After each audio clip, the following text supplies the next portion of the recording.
ना किसी और संस्कार में कोई परिवर्तन इसका देवता कर सकता। ये काल, भगवान काल है जो यहाँ का मालिक है, भगवान तो नहीं है, यहाँ का स्वामी है। ये भी काल है और यहाँ जो समय निर्धारित है ये भी समय भी काल कहलाता है। ये दोनों के दोनों परमात्मा के, कबीर साहब के अधीन है, उसके हुक्म के से चलते हैं। तो वो जो काल, उसने काल ने समय फिक्स कर रखा था कि इतने समय में ये तपस्या पर भुन कर सभी प्राणी अपना गंध इसमें छोड़कर अपने आप उड़ जाते हैं, वहां से निकाल दिया, एकदम जम पाता है, जो भी खाली होता जाता है उसको ऐसे फेंक देते हैं। तो एक दिन में सारे पहुंच जाते हैं। फिर वो धर्मराज के पास लाइन लग जाती है, वहां जाकर फिर उनको संस्कार वश अलग अलग, जहां जिसका जैसा, कोई स्वर्ग में जाओ, चाहे गधा बनो, चाहे कुत्ता बनो, चाहे राजा बनो, जाओ। वो क्रम फिर शुरू हो गया। तो वो जब तक नहीं, वो चला था इसलिए कि उस समय पूरा हो गया, वो जा चुके होंगे। परमात्मा ने कहा कि वो देखो दूर से आ रहा है और तुम उसको देखो, वो है तुम्हारा भगवान, अब तुम जाओ। तब परमात्मा ने उनको वहां से भेजा। फिर वो काल ने निकटा कर देखा कि ये आदमी कौन खड़ा है, मेरे इस स्थान पर तो कोई आ ही नहीं सकता। 21वां ब्रह्मांड जो दास ने आपको बता रखा है, 21वें ब्रह्मांड में भी एक ऐसा गुप्त स्थान है जहां तपस्या है। आप सृष्टि रचना के अंदर वो मैप देखोगे, चित्र देखोगे, उनमें समझ में आएगी। जो हमें दास कई बार सत्संग में भी सुनाता है, पुस्तकों में बच्चों ने, भक्तों ने लिखा हुआ है उसको। तो वहां कोई नहीं जा सकता उसके अतिरिक्त। तो वहां उसने देखा दूसरा आदमी कौन आ गया। फिर ध्यान से देखे तो जोगजीत खड़ा है। उसको ये मालूम था कि जोगजीत भाई मेरा पिता का पूरा आज्ञाकारी है, पूरा कृपा पात्र है। पिता माने सतपुरुष कबीर साहब का। और ये वैसे नहीं आया होगा, या तो कोई संदेशा लेकर आया है, मुझे कोई और सजा सुनाओगे, मेरे से कोई गलती तो रोज कर ही हो, या बकवाद देकर रखी इसने। फिर भी हिम्मत सी करके पूछा और कहा कि क्योंकि जब इसको ने सतलोक में गलती की थी ज्योत निरंजन ने, काल ने, तो जोगजीत रूप में आकर ही परमात्मा ने उसको 21 ब्रह्मांड समेत और दुर्गा समेत, और दुर्गा के अंदर सभी आत्मा परमात्मा ने फिक्स कर फीड कर दी थी, भर दी थी, जिन्होंने इसके साथ आने की स्वीकृति दी थी। तो इसने वहां दुर्गा के साथ बद व्यवहार करना चाहा, इसकी बेइज्जती करनी चाहिए थी, या उसके मुंह में समा गई पेट में मुख्य माध्यम से। तो परमात्मा ने आके इस काल के पेट से निकाली, और दोनों ही दंडित अपराधी हो ही रहे थे, हम भी, वो दुर्गा भी, काल भी। तो काल दो अपराधी बन गया कि उसने वहां गलत कर दी। ऐसे पवित्र स्थान में एक देवी लड़की के साथ बद व्यवहार करे, फिर उसको वहां से 21 ब्रह्मांड समेत भेज दिया, निकल जाए से। उस समय इसने हाथ जोड़े जोगजीत रूप में कि माफ कर दे, मेरे से गलती होगी और मुझे यहीं रख लो, पिताजी से प्रार्थना कर दो। वो बोला भी प्रार्थना मैंने कर ली, आप जाइए यहाँ से। जबरदस्ती 21 ब्रह्मांड समेत इसको यहाँ 16 शंख कोश की दूरी पर भेज दिया। एक कोश में 3 किलोमीटर होते हैं लगभग। 48 शंख, नील पद्म शंख, इतने किलोमीटर दूर ये 21 ब्रह्मांड आ गए। उसके बाद इसने अपनी मनमानी शुरू कर दी कि मेरा कौन के बिगाड़ेगा। तो जब वो जोगजीत रूप में परमात्मा इसके लोक में आ गए, तो इसने वो प्रतिशोध लेना चाहा जो उसने वहां से निकाला था जोगजीत रूप में, और उस समय भगवान जोगजीत रूप में खड़े थे। तो काल ने कहा कि जोगजीत तू यहाँ क्यों आया, यहाँ क्यों आया, और पुरुष वचन हो तो मुझे सुनाओ। तुम यहाँ क्यों आयो, और कोई पुरुष की आज्ञा है, परमात्मा का कोई वचन है मेरे लिए, आदेश संदेश है, तो मुझे सुनाओ। और कहते हैं वहां से बाहर निकाला मोही, और जोगजीत ना छोड़ू तो ही। तो मेरे लोक में किस लिए आ गया, तेरी हिम्मत कैसे पड़गी मेरी आज्ञा बिना तू यहाँ आने का। तुम वहां रहो, मैं अपना यहाँ रहूंगा, तुम्हारा क्या मतलब बीच में इंटरफेरेंस करने का। जो वचन है वो बता जल्दी। डर क्या हो कि कोई और संदेशा लेकर आया कि तो और सजाना मिल जाए तुझे, कि बोल क्या आदेश है पिताजी का, मुझे पहले वो बता, फिर मैं तुझे खूब पिटूंगा, तेरे को ऐसी ऐसी पिटाई करूंगा तो याद रखेगा। तो जोगजीत रूप में भगवान ने कहा कि सुन ले परमेश्वर की का पिताजी का आदेश, तूने उसकी आत्माओं के, ये तेरे भाई बहन है जो तेरे साथ आ गए। अरे नालायक, इनने तो तेरे ऊपर विश्वास किया, तूने इनके साथ विश्वासघात किया, इनको कंगाल कर दिया। इसने क्या जुल्म कर रखा अपने साथ, इसने ऊपर एक महास्वर्ग बना रखा ब्रह्मलोक में, और उस महास्वर्ग के अंदर इसने अलग से नकली लोक बना रखे, सतलोक, अलकलोक, अगमलोक, अकैलोक। जो ये राधा स्वामी वाले जो करते हैं ना, ये ढोल पीटे हैं, ये तो इस नकली लोक की भी इन पूरा ज्ञान को ना काल के लोक झूठा बना रखा है। नो की नो नकल ऊपर की दुर्गा से करवा ली इसने। तो परमात्मा ने कहा कि तुमने इनकी क्या हालत कर रखी है। परमात्मा ने कहा कि तू, ये तेरे भाई बहन है सारे, अपने कमे तेरे पर विश्वास करके आगे तेरे साथ, तो ऐसा जुल्म। तो इसने क्या कर रखा है, वहां ठगता आपको। आज आपको ये बताया जा रहा है कि आपको कैसे लूटा जा रहा है, कैसे आप ही भिखारी बन गए। पहले जब वहां से आए सतलोक से, तो आप पुण्यों से भरपूर थे, आप एक बहुत साहूकार के बेटे थे।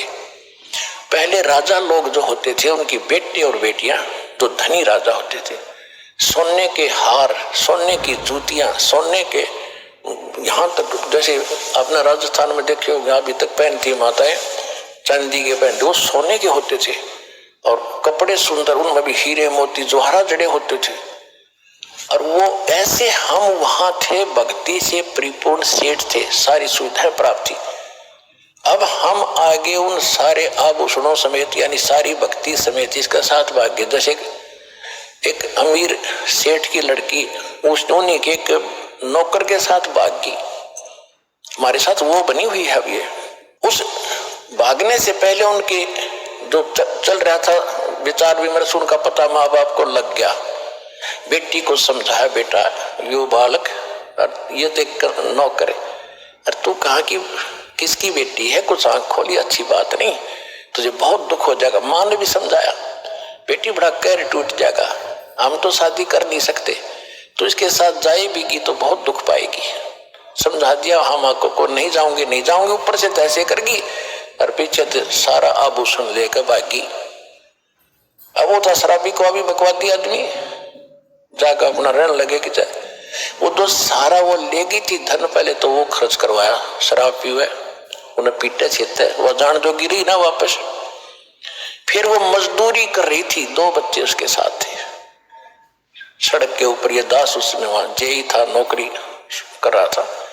हमारा दूसरा विभाग था, सड़क पर और काम हो रहा था, वहां हम बैठे थे एक वृक्ष के नीचे। वो माई रो रही थी। मैंने पूछा, बहन क्यों रो रही है, क्या बात होगी? उसने फिर अपना सारा दुख बताया कि मैं एक बहुत बड़े सेठ की, साहूकार की बेटी थी, और जो मेरा पति है ये वहां नौकर था, और मेरे माँ ने बहुत समझाया मुझे, मेरा अकल नहीं आई, मैं इसके बाद तम आकर इसके सारा धन लेकर भाग गई। बहुत सा धन, पहले तो धन खर्च करवाया मेरे से, मारा पीटा, 2 बालक हो गए। अब भी शराब पीता है, मुझे, मैं नौकरी या मजदूरी करती हूँ, जाते इनको छीन लेगा। टाइम पर टूक भी नहीं है, रो रही अपने कर्मों को। अब जब तो हमने थोड़ी सी सहमति हुई, भाई हम क्या कर सके, हम भी रोजी रोटी वाले आदमी, हम तो आपको क्या दें बेटा, हम भी कुछ ज्यादा ध्यान नहीं दिया। दुख जरूर होता है ऐसी सुनकर कथाएं। तो अब मालिक का ज्ञान होने के बाद अब पता चला हमारे साथ ऐसा बना, अब ये हमें लूट रहा है, सता रहा है, हमारी ब्रेन माटी कर रहा है, मजदूरी करो, लाओ कमा कर मैं खाऊंगा। कैसे? आप पहले जो धन लेकर आए थे अपने बाप से, वो तो इसने महास्वर्ग में आपको वहां रखा ठाठ से, और आपके उस पुण्य के ऊपर इसने कमीशन रखा है, होटल बना रखा है अपनी, वहां बनो खूब बढ़िया साजबाज, किसी में 25% कमीशन देता है, और पैसे जो वहां खाने पीने के ठाठ हैं, विमान है, वो आपकी पूंजी खर्च होती है। जब वो पूंजी समाप्त हो जाती, आपको पृथ्वी पर पटकता है कि फिर पुण्य कमाओ, फिर पुण्य कमाओ, फिर कहां स्वर्ग माओ, वहां खत्म करो, फिर पाप भी साथ बनते हैं यहाँ पर। नरक में भी जाओ, जैसा करोगे वैसा ही फल मिलेगा, यहाँ कोई परिवर्तन नहीं है। अब परमात्मा ने आके बताया, होए होए, परमात्मा ने कहा, रे जालिम, ये जुल्म कर रखा तेने, हैंड टू माउथ कर दिए कि सेठ के बेटा बेटी थे, और तेने के जुल्म कर रखा है, इनसे मजदूरी कराता है, मौज तू मार रहा है, तेरे देवता मार रहे हैं, फिर माँ विष्णु महेश क्या है, ये भी आप कमाई कराते हैं तुमसे। इनके लोक में गए, स्वर्ग में तुम्हारी पूंजी पुण्य की खत्म हुई, इनका कमीशन फिक्स्ड है, पैसे तुम्हारे होंगे। सब होटल खोले बैठे यहाँ पर किस कंगाल देश में, लोक में, 21 ब्रह्मांड के अंदर, फिर वहां से खत्म होते, फिर जाओ नीचे, जबरदस्ती फेंक देंगे। एक दिन भी ना रखे विष्णु अपने घर में, अपने श्लोक में, तो कितना प्यारा लगता हो तुम्हें, कौन खत्म हुए, पल भाग यहाँ से, कौन रोक का बीमारी ने, तो तुम कहाँ उठोगे, उस अपने पिता के घर पर जाके, वहां फिर कोई नहीं आपको भगाएगा, सीने से लगाएगा, सारे सुख देगा, उस सतलोक चलो।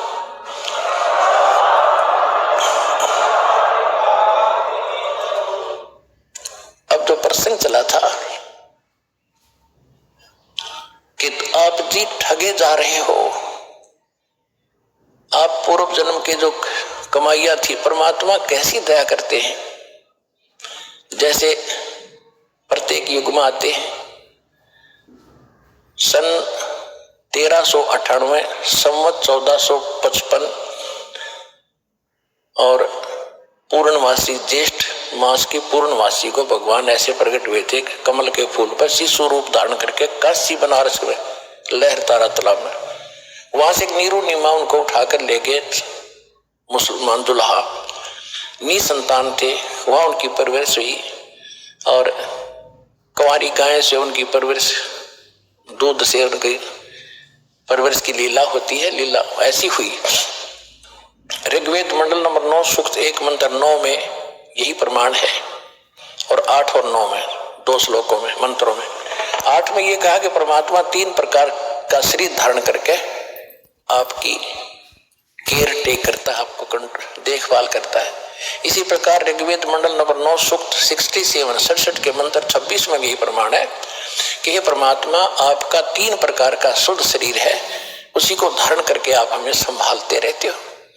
तो वो बताया गया है कि वो परमात्मा 3 प्रकार की लीला करता है। एक रूप में तो सतलोक में बैठे हैं, जब वहां सिंहासन के ऊपर सिर पे मुकुट है, ऊपर एक छत्र है, बहुत बड़ा गुम्बद है, गोल गोल सुंदर, सेंटर में बैठे मालिक, सफेद, बहुत गजब का रोशनी है, और एक रोम माने बाल होता है, एक रोम बाल की इतनी शोभा है, इतनी चमक है, जैसे करोड़ सूर्य करोड़ चंद्रमा मिला दे, और नर आकार है, मनुष्य दृश्य है।